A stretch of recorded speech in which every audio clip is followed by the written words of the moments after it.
Miquel Merino é, à sua maneira, um médio pouco espanhol, e é por isso mesmo que é uma arma tão importante para Luís de la Fuente. Para a Espanha, quando o toque, a técnica e a circulação do meio-campo não foram solução, apareceu este Navarro a saltar do banco para cheirar o sangue. Olá, o meu nome é Lídia Peralta Gomes e bem-vindos a mais uma edição de No Princípio Era a Bola, desta versão mundial. Comigo, para analisar a vitória de Espanha por 2-1 frente à Bélgica, está o Rui Malheiro. Olá, Rui. Viva Lídia, viva Tomás, cumprimentos a todos que nos ouvem. E o Tomás da Cunha. Viva, Tomás. Olá, Lídia, Rui, um abraço a todos também. O Expresso tem uma nova subscrição que lhe dá acesso completo ao The New York Times, com atualidade, jogos, culinária e muito mais. E ainda aos conteúdos exclusivos da SIC Notícias, incluindo o Direto Vertical, a nova e inovadora emissão que se adapta ao seu smartphone. Subscreva em expresso.pt/digital. Expresso. Liberdade para pensar. Primeiro foi com Portugal, esta sexta-feira, frente à Bélgica. 2 golos de Miquel Merino nos últimos minutos, 2 momentos decisivos para a Espanha vencer. A campeã da Europa está nas meias finais do Mundial e vai encontrar a França na terça-feira, neste jogo decisivo que dá acesso à final do Mundial. Quando Fabián Ruiz marcou à meia hora de jogo, creio que muitos acreditámos que estava ali algo desbloqueado para mais à frente, um pouco mais à frente, a Bélgica, algo desfalcada, conseguir chegar ao empate ainda antes do intervalo. Na segunda parte, a Espanha não conseguiu concretizar os momentos de perigo que foi criando. Tomás, a saída de Courtois por lesão e depois nova aposta acertada em Merino, este médio com o espírito de atacante, achas que estão aqui 2 momentos decisivos para a Espanha no jogo de ontem? Sem dúvida, é que a Bélgica naquela segunda parte, sobretudo ali a partir do minuto 55, 60, já não conseguia sair de trás e, portanto, a defender com um bloco baixo, mais importante se torna a segurança do guarda-redes, e o Courtois, embora sem arriscar demasiado, aliás, afastou algumas bolas a soco ou não defendendo, tentando agarrar, mas estava a dar segurança e a travar o ímpeto espanhol, que naquela fase do jogo não tinha muitas soluções. A verdade é essa, porque o Lamine Yamal perdeu gás na segunda parte, claramente ainda não consegue manter o discernimento do corpo para a cabeça ao longo de 90 minutos. A entrada do Ferran Torres desta vez não acrescentou muito, um jogador para viver mais perto da Oyarzabal, mas a Espanha tinha o corredor central totalmente bloqueado naquela fase e, portanto, o plano B de Luís de la Fuente passou por lançar o Nico Williams para a esquerda, para tentar ter um desequilibrador também no lado esquerdo, até porque o plano A, o Baena, não parece melhorar muito a equipa. O lado esquerdo espanhol pede um jogador muito mais que ataque de profundidade, que procura um contra um, tendo em conta o que a equipa queria pela direita, mas o grande desbloqueador voltou a ser o Miquel Merino, que, como dizes, ele normalmente entra para o meio campo, ou muitas vezes é o médio que aparece mais subido, mas na prática é um jogador para dar presença na área, para dar soluções após cruzamento e agora também já a mostrar instinto para perceber a recarga. Claro que é um lance muito negativo para o Lamens, que entrou a frio neste jogo e fica ligado, inegavelmente, à passagem espanhola justíssima, porque a Espanha foi muito superior. Aliás, na primeira parte até foi bem mais superior do que na segunda, com muito espaço para os centrais avançarem, sobretudo com o Barzi, que fez um jogo notável a avançar, a lançar em profundidade, a tentar o remate também, desde logo no lance do segundo golo, e o Laporte, não tão protagonista a construir, mas muito bem, sobretudo naquela parte final, com a entrada do Lukaku, não deu hipóteses nenhumas ao avançado da Bélgica. De resto, o Dani Olmo teve muito espaço na zona entre linhas para receber e rodar e depois fazer a diferença, mas à Espanha faltava alguma profundidade. Isso foi contrariado no lance do primeiro golo. Espetacular o Lamine Yamal a transformar uma situação de igualdade numérica numa situação de vantagem na linha de fundo para o Pedro Porro fazer o passo atrasado, e depois muita passividade da Bélgica na defesa da zona frontal, sendo que com Kevin De Bruyne de regresso, e de facto é uma sombra do jogador que vimos durante anos e anos ao serviço do City, sem o Tielemans, que se lesionou no aquecimento, e já sem o Onana, que vinha lesionado do outro jogo e não vai jogar tão cedo, a Bélgica ainda piorou a defesa da zona central e foi tudo muito simples para a Espanha. Há ali um golo que cai completamente do céu, é um lance isolado em que o De Ketelaere, partindo numa situação de fora de jogo, consegue depois ganhar a frente do Cubarsí e aproveitar essa superioridade no jogo aéreo, mas fica pouco da Bélgica. Claramente a Espanha é a melhor equipa, diria até que na primeira parte fez uma exibição bastante boa, do melhor que já vimos da seleção espanhola neste torneio. Saiu Pedri, e este talvez possa ser um ponto-chave já para o jogo com a seleção francesa, se Pedri consegue recuperar a melhor versão, porque até agora não a temos visto. Rui, a Espanha sofre aqui o primeiro golo do Mundial, que é impressionante. O Tomás falou precisamente deste papel da defesa. Defensivamente, a Espanha continua muito coesa, e ontem os centrais contribuíram, tanto atrás como com o Cubarsí a mostrar a sua capacidade de avançar no terreno, coisa que, por exemplo, Portugal nunca conseguiu ter. Sim, concordo aí. Aliás, o Cubarsí já diante de Portugal já tinha tido um papel muito importante em termos de construção, até porque em alguns momentos Portugal optou por não o pressionar. A Bélgica pensou claramente este jogo um bocadinho à portuguesa, à portuguesa catalã, à Roberto Martínez, ou seja, procurou muito repetir processos que a seleção portuguesa tinha feito, pensando principalmente o jogo no plano defensivo. Eu creio que a ausência do Onana já era uma baixa de muito peso, juntando-se a do Tielemans, obrigou, e a verdade é que Kevin De Bruyne seria titular na mesma, obrigou à entrada do Van Aken, e isso acabou por não ajudar nada ao plano que Rudi Garcia tinha planeado para o jogo. Ou seja, a equipa da Bélgica em alguns momentos procurava pressionar alto de forma individualizada, depois passava para um bloco médio que defendia a zona, mas principalmente os defesas centrais caíam muito no engodo de serem atraídos pelos movimentos do Oyarzabal, o que permitiu que a Espanha acabasse por encontrar espaço dentro do bloco e fora do bloco. Em relação à ausência do Pedri, eu creio que com Fabián Ruiz a Espanha ganhou um canhoto numa equipa de destros, e isso acabou também por permitir à seleção espanhola criar mais dinâmica pelo corredor esquerdo. Concordo com o Tomás, creio que o Baena torna o jogo um tanto ou quanto previsível, e com um jogador com outras características que a Espanha ainda não teve neste campeonato do mundo, porque a verdade é que o Nico Williams ainda está a recuperar de lesão, já fez alguns minutos ontem. O Víctor Munhoz acaba por não ser até ao momento opção, creio que continua também com problemas físicos, e este está a ser provavelmente um dos maiores problemas da seleção espanhola, mas sobretudo da primeira parte. Creio que a Espanha merecia ter ido para o intervalo em vantagem. Creio que vimos também, se calhar, a melhor primeira parte do Yamal na produção de desequilíbrios, e sobretudo destacar a forma como a Espanha chega ao primeiro golo, a combinação entre o Porro, o Yamal, e o Yamal aí a não ser goloso, e a não procurar um contra um, nem a baliza adversária, mas a buscar o Porro na profundidade. O Doku com muita dificuldade em acompanhar o Porro, o que é perfeitamente natural, e depois a capacidade que a Espanha teve, cá está, para o Dani Olmo a tentar o primeiro remate e o Fábio Ruiz a atacar a segunda bola, e tudo isto a acontecer com a defesa, ou se quiseres o processo defensivo belga, claramente a dormir. A forma como a Bélgica relança o jogo é um pouco por acaso, mas prova aquilo que, por exemplo, a França poderá fazer para bater esta Espanha, para além da combinação no corredor direito, que foi muito bem gizada, salientar a forma como o De Ketelaere acaba por abordar o lance, ou seja, parte de uma situação de fora de jogo, aborda o lado cego do Cubarsí e depois é extremamente ligeiro, se quisermos, a atacar a profundidade, a atacar a bola e a fazer o 1-1, o primeiro golo sofrido pela Espanha.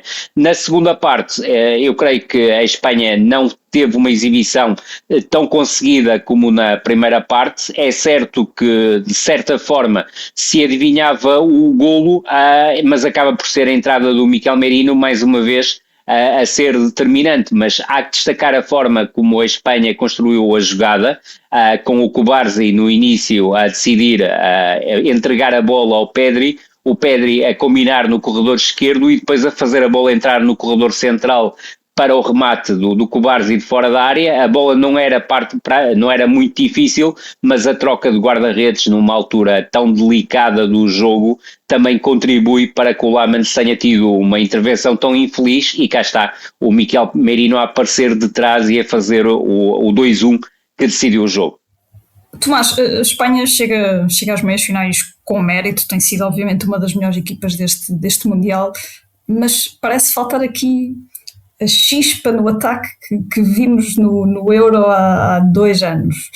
O momento físico de Nico Williams é a única explicação?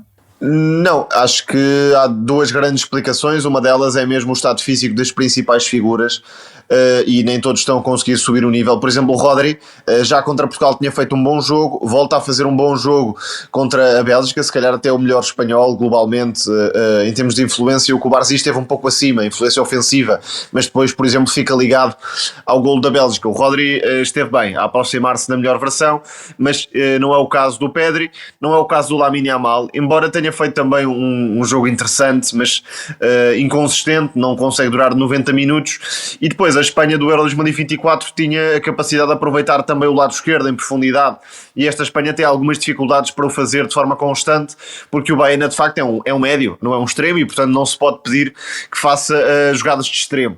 E nesse sentido, entre o estado físico das principais figuras e a mudança de essência desta equipa espanhola, está uma equipa diferente que, ainda assim, na comparação com França, também dá a ideia de estar nas meias finais quase sem grande esforço. Foi um torneio relativamente simples para a Espanha.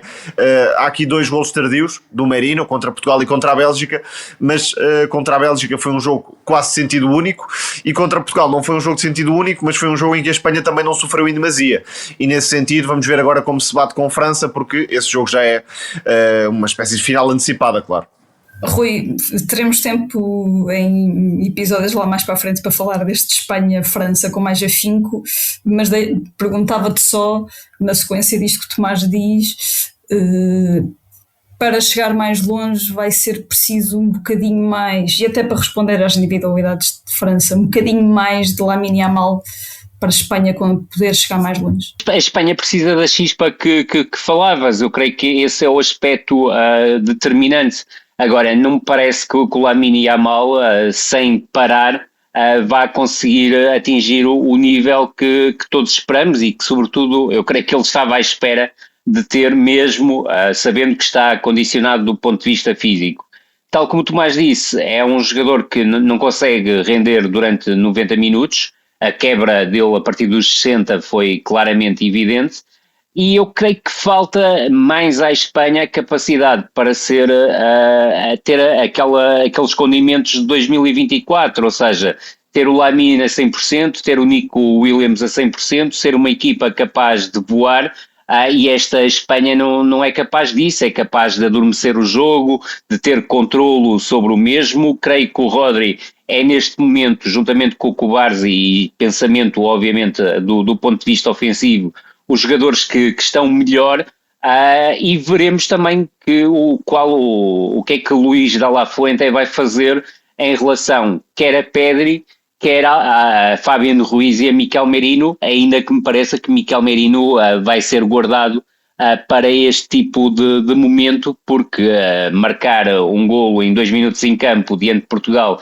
e marcar um golo em 2 minutos em campo diante da Bélgica e evitar prolongamentos mostram também aquilo que tem faltado muitas vezes à Espanha, é o interior que acaba por finalizar jogadas que o falso 9 e muitas vezes também o médio mais criativo não têm conseguido finalizar, e creio que passa muito por aí. Depois, obviamente, pela consistência do processo defensivo, eu creio que ainda não foi devidamente testado neste campeonato do mundo, e o golo que ontem a Bélgica cria, basicamente caído do céu, mostra que diante de uma seleção contra a França, esta seleção espanhola pode ser bem mais exposta do ponto de vista defensivo e pode ter dificuldades para conter a avalanche ofensiva, se quisermos, dos 4 mosqueteiros franceses. Este sábado ficam fechados os quartos de final com o Noruega e Inglaterra às 22 de Lisboa e o Argentina-Suíça, que arranca já às 2 da manhã portuguesas,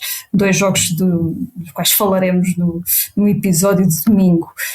Ontem, por falar não em Mundial, mas no pós-Mundial, definiu-se a nova fase da Seleção Nacional.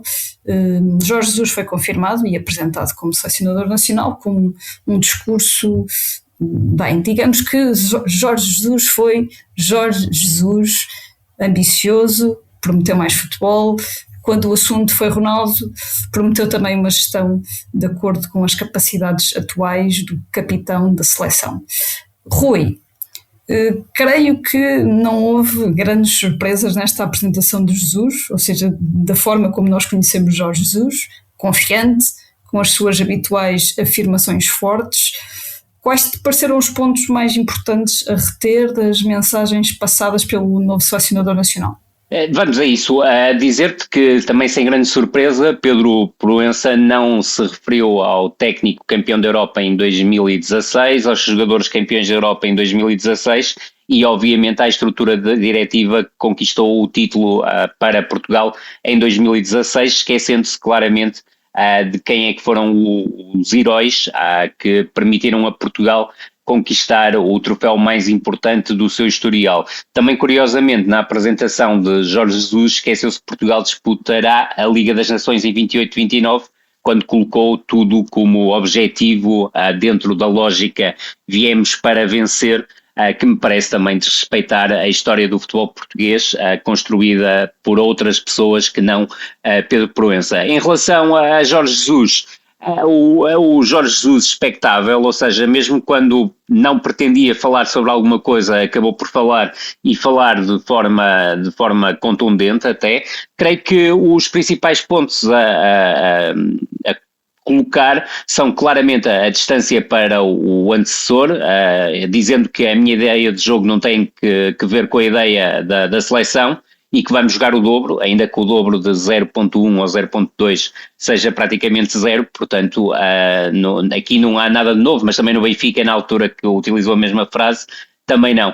Fica claro também a ideia prática que Jorge Jesus parte do jogador para a estrutura e da estrutura para o modelo.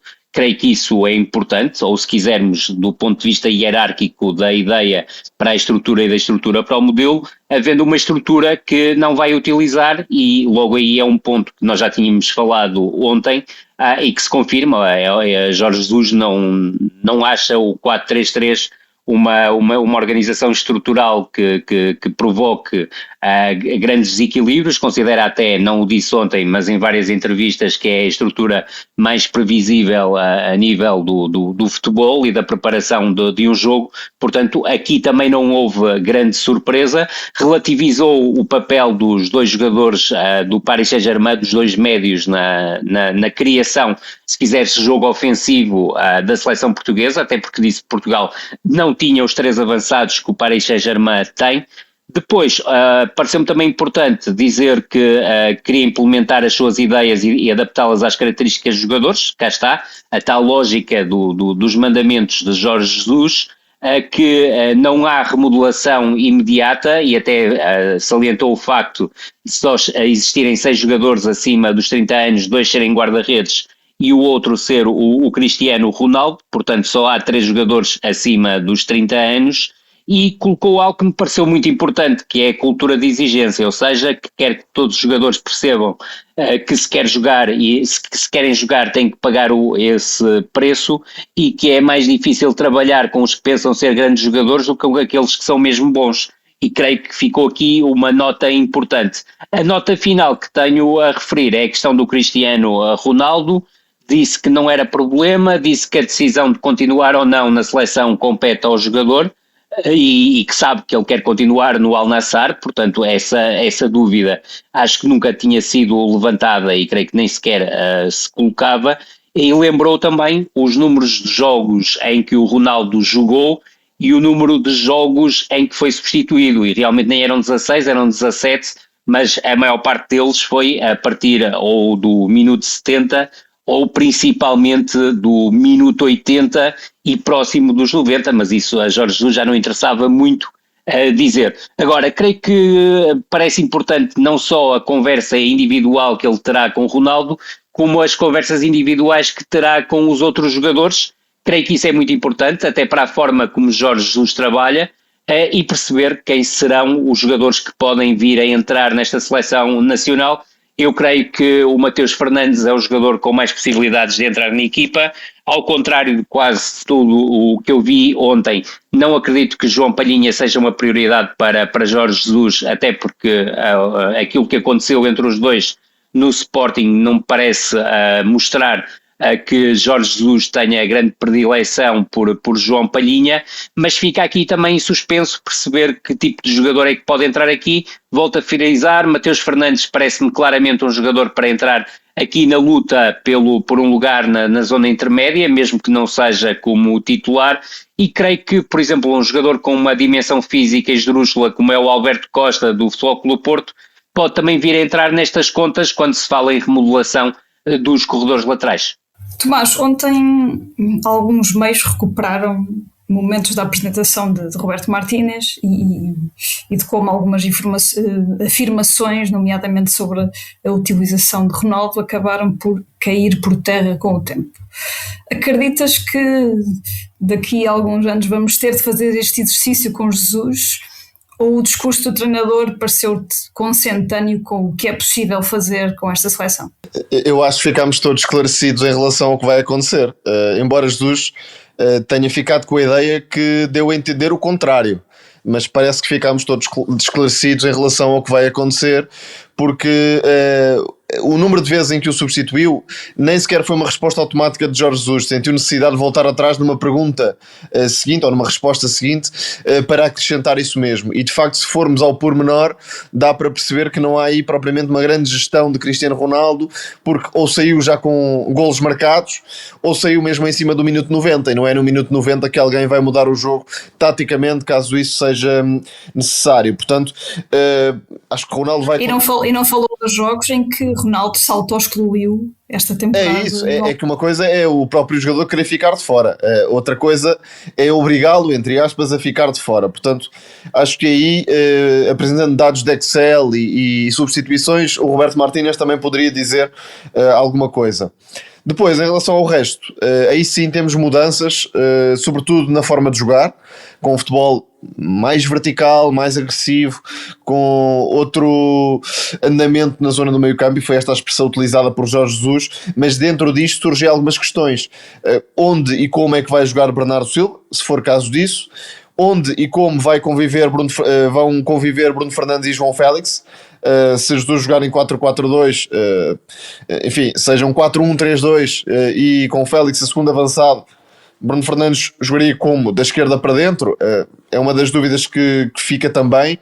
Há ali uma passagem também interessante sobre o conhecimento de quase todos ou de muitos jogadores desta seleção, e é verdade, aí Jesus pode ter de facto alguma vantagem por já ter trabalhado ou por conhecer bastante bem grande parte deste plantel da seleção nacional. Depois, outro ponto que me desagradou um bocadinho é que Jesus disse que a média de idades da seleção está baixa, portanto que não sente necessidade alguma de renovar ou de acrescentar coisas novas, e nesse sentido vamos ver como é que será feita a gestão dos jovens, dos jogadores que podem chegar ao Mundial de 2030 em condições de serem importantes para a seleção. Parece que o método será entrar já na Liga das Nações para ganhar, mais do que para preparar alguma coisa. Portanto, vamos ver se pelo caminho não se atrasa um pouco essa evolução dos jogadores mais jovens. Já não vou ao Mateus Fernandes, que parece que até com o estatuto na Premier League pode ter entrada direta na seleção nacional, mas jogadores como o Rodrigo Mora, o Giovanni Kend, entre outros, veremos se são integrados ou não. É que se Jesus quiser mudar o sistema e retirar um médio de campo, o próprio Vitinha, não sei exatamente onde cabe e se agrada profundamente ao estilo JJ.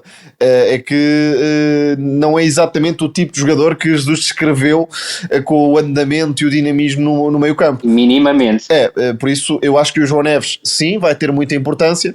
Agora há aqui muitas dúvidas também em relação ao trabalho de Jesus nesse sentido. E assim terminamos mais um episódio de No Princípio Era a Bola. A sonoplastia foi do José Severino Pinto. Obrigado a todos desse lado e até amanhã. Até amanhã. Até amanhã.